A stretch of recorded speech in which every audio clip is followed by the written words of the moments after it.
Web news பாருங்க, நிறைய தகவல்களை தெரிஞ்சுக்கோங்க. இந்த வீடியோ பிடிச்சிருந்தா லைக் பண்ணுங்க, ஷேர் பண்ணுங்க, சப்ஸ்கிரைப் பண்ணுங்க. துருசக்தி இருக்கக்கூடிய மக்கள், அதாவது ஒரு வீட்டுல துருசக்தி இருக்கா அப்படின்னு ஃபீல் பண்ணக்கூடியவர்களுக்கு இந்த கட்டை யூஸ் பண்ண. இது வந்து மூலிகை, 9 வகையான மூலிகைகள் அடங்கிய ஒரு ஒரு பண்டல். இது பேர் வந்து மூலிகை பண்டல் அப்படின்வாங்க. ஆராய்ச்சிலாம் பண்ணாம இந்த பொருளை டைரக்டா பயன்படுத்தலாம்.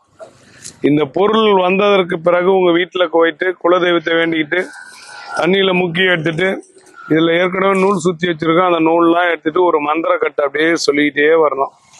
மந்திர கட்டு எப்படி பண்ணணும், எப்படி சொல்லணும், எல்லா டீட்டெயிலும் சொல்லி கொடுத்துருவேன்.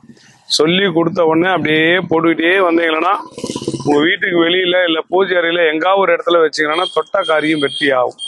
யோகம் தரக்கூடிய ஒரு பொருள் கண்திஷ்டி கட்டை அப்படின்னு இதுக்கு பேரு.